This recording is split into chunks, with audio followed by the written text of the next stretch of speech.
Okay, good afternoon, everybody. This is Peggy Murphy, Executive Vice President of USTOA. I'd like to welcome you to our USTOA Human Services Response Training webinar. Our host today is Dr. Carolyn Corsi, PhD, co-founder and president of Family Assistance Foundation and the Executive Director. Carolyn has an innovative approach to designing effective family assistance training and has interviewed survivors, family members, and responders to discover post-accident practices. This is Dr. Corsi's third USTOA webinar, and we thank you for your continued partnership with USTOA. Today's webinar will showcase the big picture of emergency response in an international environment. It will be helpful to all tour operators who have victims or survivors caught up in the middle of something tragic. This will also touch base on what will be covered at our September 29th and 30th workshop in Chicago, which we hope you all can join us at. If you should have any questions during the session, please type them in the comments box on the bottom left-hand corner of your screen, and we will get to them at the end of the webinar, in addition to any questions that we received prior to this webinar. Dr. Corsi, I welcome you, and I now turn the webinar over to you. Thank you so much. Can you hear me okay, Peggy? Yes, I can. Very good. Well, welcome everyone. We are privileged to have the ongoing relationship with USTOA, and we're just very grateful for the opportunity to share more information. Unfortunately, so many things keep happening and we just keep learning. So we consider it a privilege anytime we have others who are interested in the topic and that we can have a presentation and then at the very end a dialogue should there be questions. We already received 3, so we will respond to those at the end of the webinar. So what I have the privilege today of introducing Jeff Morgan, who is my business partner. He and I together founded the Family Assistance Foundation in 2000, and it was based on the realization that so many organizations need to be able to pull together using the same kind of training and concepts in the event of mass disaster. And what we know, of course, is that when it comes to human services, we really help an individual or an individual family according to their individual needs. And yet, having said that, when it comes to considering these mass tragedies, not the least of which the shooting just recently in Orlando and so many things that have happened even in the last several months. When we look at that, we know that it is helpful to responders and to organizations to get a picture of what's really going on in terms of the bigger picture and what are the touch points at which you as a company whose guests are involved, your employees are involved, and so forth. We thought it might be really helpful to add to the education you already have on more about the big picture, how the agencies come together, how they organize, and so forth. So the reason I invited Jeff is he is the one in our organization that has vast experience, not only in training and writing plans for very big organizations as well as smaller organizations, but also he's responded to so many different things over the years. He, like he comes out of the airline industry, so he is very accustomed to large numbers. But as I mentioned, we've also worked cases where there were fewer people. So with that, then, I just want to share with you the first slide just to review briefly the whole idea that has to do with when we're caught up in helping someone where a crisis has occurred, their normal way of responding is in fact different. And what I mean by that is that there's a term we call regression. And what regression means is that the normal logical mind, those of you that have been in some of our training before recognize this, the logical mind is typically not dormant. Now I just have to stop for a minute. Are you all getting a clear image? Peggy, do you know? Because the image I'm getting is not clear. Yeah, no, it's very clear to me. Trauma equals regression. Perfect. Okay, because my screen is a little off, but if you guys are seeing what we're talking about, we're good to go. So you may remember then that when those of you that have been in training with us before, and perhaps if you haven't, I'll just define a little further. One of the biggest problems that we see when individuals attempt to help someone, whether it is the victim who's caught up in it, whether it is the family member that's hearing about it, learning about it, trying to get through on the phone lines, one of the biggest problems we see is when a responder does not understand what we consider just basic brain function. In crisis, the logical mind is no longer dominant, as I said a moment ago. And what happens, what we call the survival brain takes over. And the survival brain is the dominant part of the brain at this point is emotion. And since the beginning of time, that which has not changed in our evolution as human beings is the fact that in crisis, emotions take over. And so those of us that want to respond well recognize that we're dealing with people that to a great extent do not have their normal way of even speaking, let alone being able to understand what's going on. And so as a result, the part that Jeff is going to take over now is then letting us know in the first few hours, how does a community, how do all of the public responders, how are they organized so that we can understand the various touch points that we as responders will have, and then when we go in, where it is that we will be most exposed to guests involved as well as families, our own employees, and so forth. So with that, Jeff, would you go ahead? Sure. Good afternoon, everyone. It's a pleasure to be with you, and thank you for joining the webinar. It's tragically, we don't have to wait or go back too far to find a situation that's happened that we can look at and use as a basis for a discussion on how an organization should respond. I'm sure everyone has heard about the shootings in Orlando. I don't think you can be anywhere on earth and not have known about it by now, but it provides a good backdrop for explaining a little bit about how these things unfold and how they should be handled, certainly from the standpoint of a private organization versus government responders. And, you know, in some ways, this is not quite a total reflection of how you might do this. You know, with this being a nightclub, I doubt very seriously the nightclub had any sort of a response plan. So most of the actions to support people affected came from government agencies and other organizations. But from what we saw and some of the folks that we've spoken to on the ground there, they did follow a lot of the models and protocols that we would have done if it had been a company response as opposed to the public having to jump in and handle this on behalf of the nightclub. So often, and even 20 plus years ago when I got into this, you know, it's almost overwhelming to think, okay, how do you respond to something like this? And so it's really, you know, what we're trying to do, and, you know, Carolyn and I often refer to one another as the head and the heart. She's the heart as far as, you know, what is the basis for what we do? What's the research behind it? What do survivors say that we've spoken to? And then with me being the headpiece is to figure out how, and we've kind of made up our own word here, which is how do you operationalize that? And so it's really a matter of getting all of these pieces together. And one of the first things that is helpful to do is just to prioritize, you know, from the standpoint of your organization, what exactly is it that you need to be doing? And that's as compared to some of the other agencies and organizations that may be responding to whatever the tragedy is. So, you know, the way we look at it is, you know, from a high level view, there's only 4 things that need to take place. First and foremost is taking care of the human needs, the people that are affected.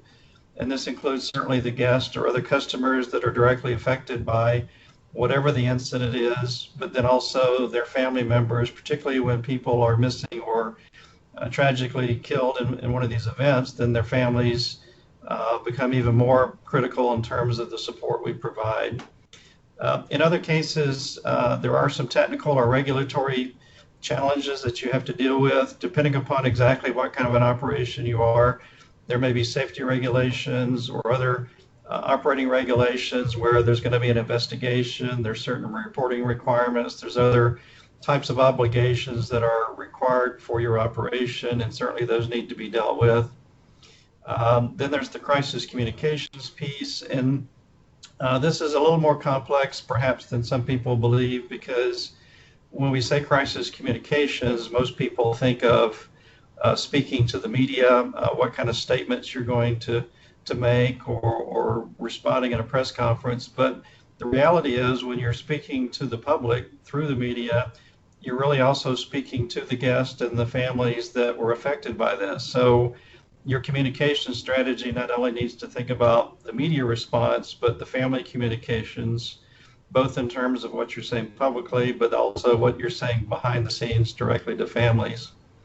And then finally, those first three priorities really drive the need for logistical support, the financial aspects of how you pay for things, the administrative aspects of this in terms of the involvement of your insurance, your claims, legal issues, and so forth. So that in itself is a whole area onto its own.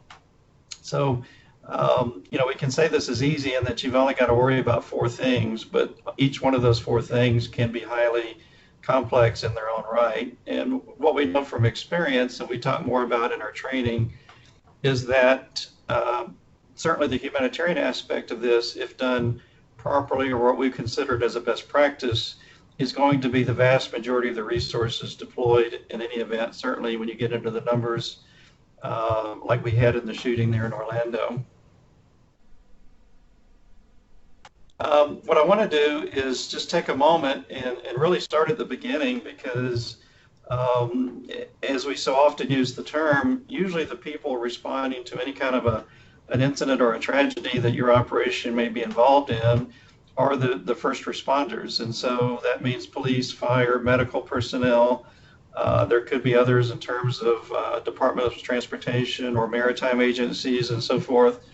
But the one thing that we know pretty universally around the world is that the first thing from a humanitarian standpoint that the first responders are going to do is what we call triage. And many of you may be familiar with the term and what the process is, but perhaps for those that may not be as familiar, literally the term triage is simply assessing the various people that have been affected, the victims that you often hear referred to in any kind of a major accident or disaster. And so what they are doing is assessing, which ones are the most critically injured and who needs immediate assistance in transportation, which ones are more seriously injured, and then which ones perhaps have fewer injuries or no injuries. And then tragically, when there's fatalities, identifying quickly who are the fatalities so that they can be dealt with later.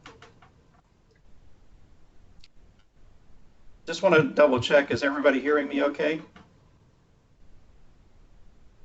Yes, you're coming in fine, Jeff. Thank you. Okay, just want to make sure. So basically, why this is important to your organization is because for the people, and whether this is you or your other staff, if you're the company representative on scene, it's helpful to know what is taking place there, and in many cases, what's going to happen, particularly if you have multiple casualties. And when I say casualties, that could be injuries or fatalities. But with those people that if you look at the little triage card there, those with minor injuries, in many cases when first responders are overwhelmed, also because they are limited in their resources, they may very well take those people with minor injuries, or what we call the walking wounded, and turn those people back over to you. If it was your bus or coach or your vessel or whatever it may be, if you were the operator, there's a good chance that you're going to get those people back pretty quickly. And so knowing what to do with those people is also important and should be considered as part of your plan. What is happening around the world, and again, the concepts are there, although the implementation may not be as effective as we might like it to be. is that one of the things that happens, whether it comes from the company or from a city or a municipality, is the establishment of reception centers. And this is what we saw happen in the Orlando shootings. There was an information center set up for families and other bystanders and folks who may not have been directly involved but are in the vicinity, who are obviously rushing to the scene to find out about their loved ones. By the same token, these minor injuries or these walking wounded that we talk about, again, may be dumped back on you. And I say that only from a logistical standpoint. And so does your plan have a way of addressing what to do with these people that have just been involved in a horrific accident or certainly a traumatic event? And, is there a place to handle those people? And so this is typically done in what we would refer to as both survivor reception centers for those folks who have survived and are okay otherwise physically, and where can we take them? And so that's a survivor reception center. And then for the family members who may show up at a site, and again, whether this is a port, an airport, some other terminal, a hotel, wherever it may be, they're often going to be turned away by the first responders with, you see the yellow tape put up to create a perimeter around the area. And so the first responders don't have time to deal with them, and so they're essentially just sent away once they reach the yellow tape, if they get that far. But if we can direct them, both in terms of people on scene as well as anything we can communicate via web or press statements and holding statements, then we can direct those family members to a location which would be considered a family reception center. And in that family reception center, we can begin to process, who they are, who they're looking for, what the relationship is, and then at some point work out, and again, this gets more into the details, how we reunite both the survivors who were able to walk away with their family members that are looking for them. There's also the need to consider knowing who's in what hospital, and again, as part of the first response process, some more formal than others, there is someone in charge of directing where ambulances go, what hospital they're going to, and even if you don't know the specific names, which you probably won't early on, you'll at least have some idea of where those survivors are being taken to for medical care. And again, this becomes a challenge to find out and get people on scene at the hospital so that we can begin to find out who may be there. And for various privacy and data security laws, they may not give you a lot of information, but under the circumstances of a mass casualty accident, in most cases, they will at least give you the name of who's been admitted to what hospital. So it is possible to get information as to who may be there. And then certainly, tragically, the morgues, and again, if it's a smaller incident, it may be the normal morgue for that location. But if we get into mass casualty and mass fatality accidents, typically officials are going to set up a temporary mortuary. And again, working with the officials, good to know where that is so that in essence, your overall process is accounting for all the people that were part of your group. So at the very least, we look at, as we form teams, and this may vary according to the size of the incident, but there should be conceptually an idea of the various teams that you're going to have as part of your emergency plan. Usually a headquarters team or a home office team, which is providing oversight to everything that's going on, but also a crisis or a go team that would be people that you could deploy to the site of the incident so that they can provide assistance to those who are already on the ground. And then, of course, a care team, which is those people that we consider, they can be volunteers of your company, they can be other people that are part of your circle of support in terms of vendors or partners and providers that have received the proper training to be able to provide immediate assistance to those who've been affected, both the direct survivors at scene as well as family members, particularly when those family members are out of town and in another part of the world.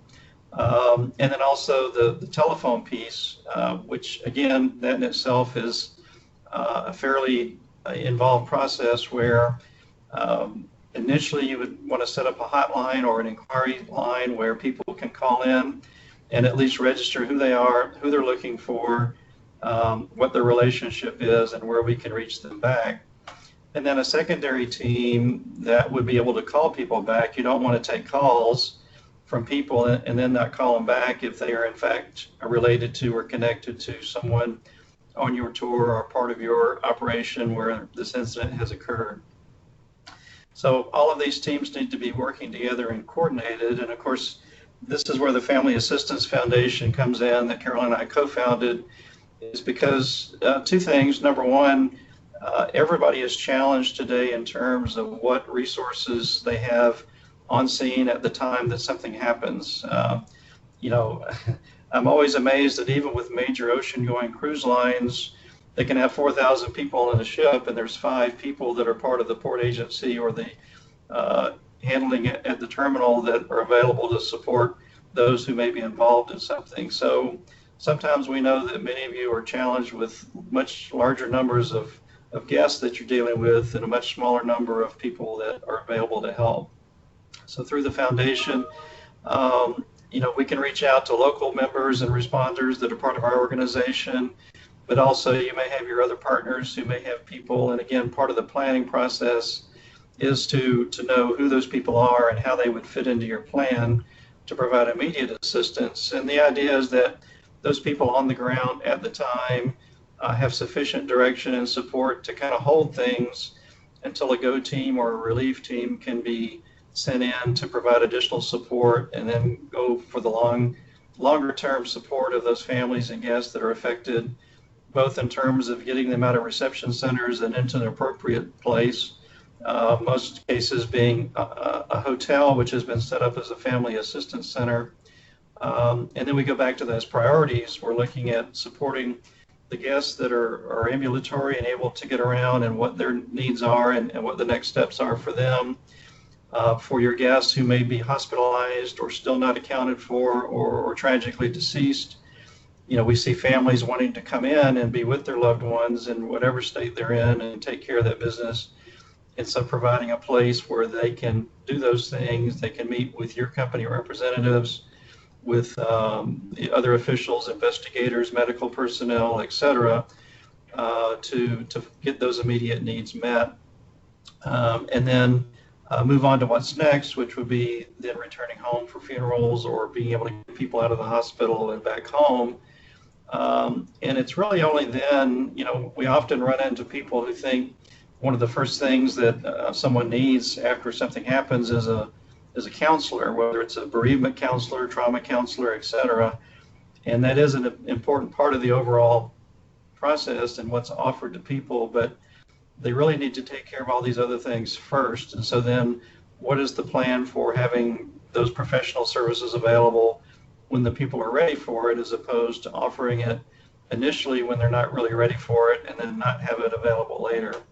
So there again, it requires a great deal of coordination and planning. And so from a company's EOC, if you will, Emergency Operations Center, or you may have something, you call it as a crisis management center or similar.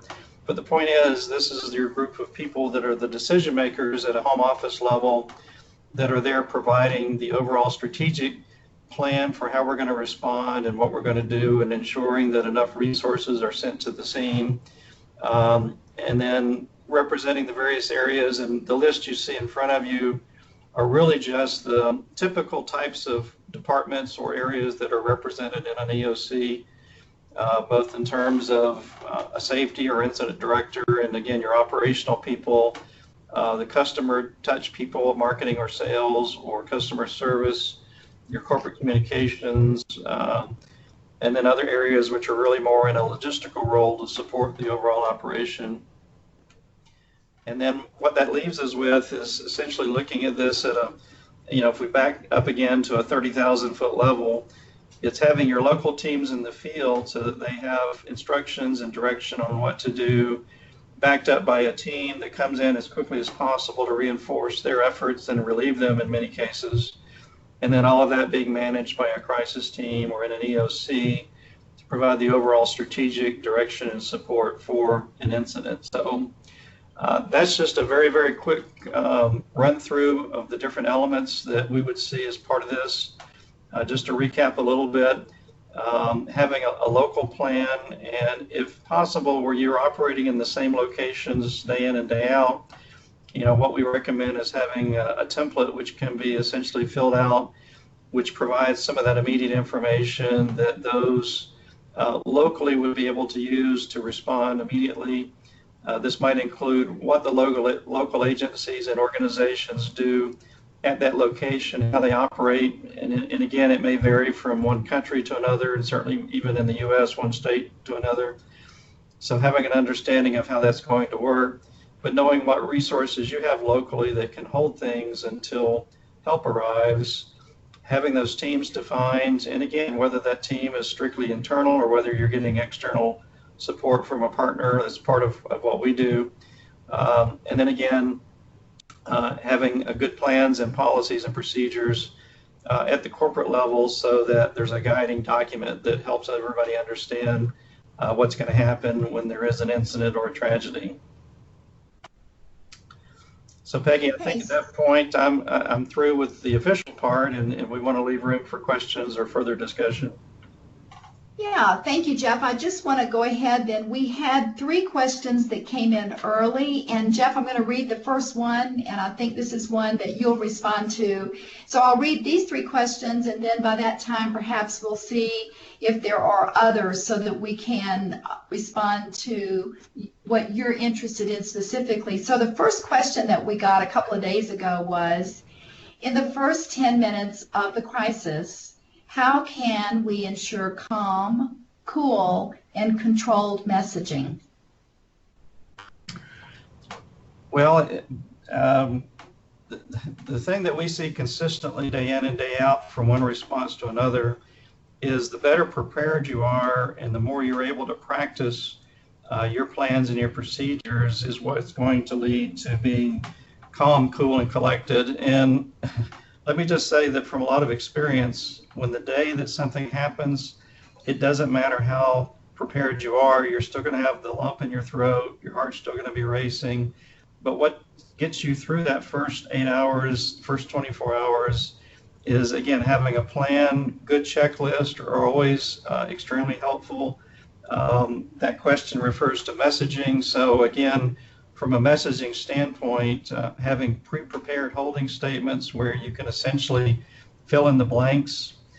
There's already been the discussion and the approval of the basic statement, and it allows somebody, at the ground level or in whatever position they're in, to fill in the few facts that we might know early on, and be able to use that to speak to what's going on. So it's, developing that messaging ahead of time, everybody being on board with it so that it can be rolled out quickly. And again, these are simply holding statements. They buy you some time until you can gather more facts and determine exactly what's going on. But again, it's the training, it's the planning, it's the practice that allows you to be fairly calm and collected when one of these events happens.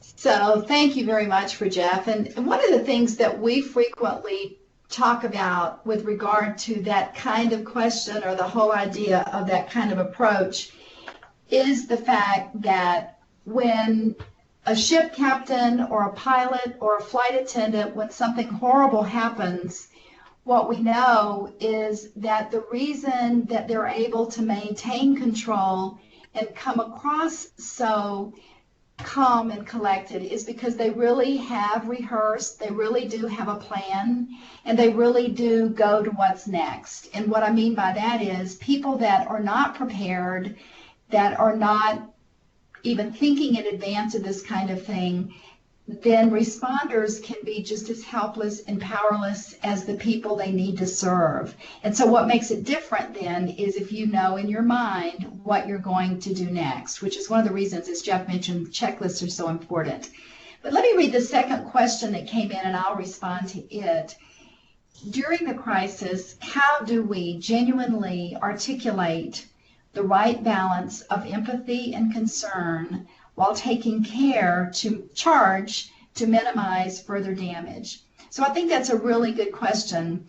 And I think that if we go back to our original discussion of crisis and how people in crisis regress to what we call a pre-verbal level, meaning that truly 2 years old is an age that's often referred to with that part of the brain that's dominant.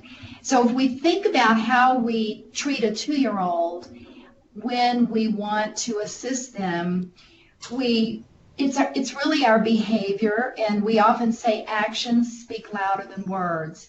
And so, for example, if the first thing that happens is your plan immediately goes into effect, people are talked to quickly on the telephones, people are communicated with quickly in terms of where the resources are going to be, what the resources are, that's really how a company shows the empathy and concern.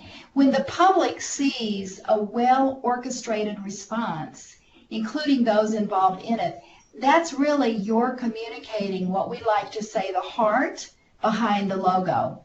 And so, for example, we have had, and Jeff often uses an example that I think is so appropriate for this question, we have seen situations of a split screen where the media has really illustrated what we're talking about, but unfortunately in a negative way. Half of the screen was the CEO saying that they had everything under control on a ship that had hit a rogue wave. The other half of the of the screen was what was happening on the ship, and what he was saying, the CEO who meant so well, what he was saying versus what was really happening on the ship and what people on the ship as well as those watching the media could see was completely different. And so it's to articulate your empathy, your concern, your leadership really is to have a plan, carry it out, and leave no stone unturned in assisting people who are truly helpless and dependent. That really sends a message that lasts for years and years. And we see it play out in claims, we see it play out in so many ways where even if there is a claim filed, many times the people that are in that situation where they have been the guests or the family members, they will talk about how well the company did, and it really serves to mitigate what in some cases becomes pretty astronomical. We don't like to talk about things in terms of claims and so forth, but the reality is it is a fact of life. And so we really know that preparation, planning, and presenting a well-orchestrated response is the best way you can show empathy and concern. So, Jeff, the third question was, following the crisis, how do we convince the media, the public, and customers that you as a company have responded in the most professional and concerning manner possible, and have done all possible to support all the people involved? Well, I think in many ways the answer you gave to number 2 could almost answer number 3 as well. As a company, you're not going to say anything that convinces the media and the public that you've responded. It's going to be your actions that really demonstrate how you've responded. So it's, again, the actions speak louder than words. And so, as Carolyn mentioned, the split screen, and it's not so much the split screen today as it is the social media, whether it's Twitter, Facebook, etc. It doesn't matter what you say. What is going to be found out by both the public through social media and other channels, as well as the traditional media, is they're going to show the split screens, or they're going to show your statement about you doing everything possible to assist families, and they're going to follow that up with an interview with one of the family members that said they've been trying to get through to you for 3 days. So again, it's your actions and the fact that you're executing a plan and being as proactive as possible in terms of anticipating those needs and then carrying it out that are going to convince the media and the public. It's not really anything that you're going to say other than using words that you're truly saying in an empathetic manner about in terms of apologies and demonstrating true concern and care for what they're going through, backed up by the actions that you're following to take care of the people affected. So those were the three questions. Thank you, Jeff. Those were the three questions that we had been sent in advance. So Peggy, are there other questions that you would like us to respond to? I do not see any new questions that have come in from our attendees. So at this point, we can conclude the webinar if there are no further questions. I just want to let everybody know that this has been recorded and will be uploaded into our members room area on our website, and to also look at attending our workshop in September 29th and 30th in Chicago with Dr. Corsi. And also to remind you that conference registration is open now, and to remember to register for our December conference. So at this time, Dr. Corsi, I'd like to thank you and Jeff for your time and this very knowledgeable information and valuable information for our members. And we look forward to seeing you in October. Thank you very much. Good luck, everyone. Okay, take care, everybody. Bye-bye.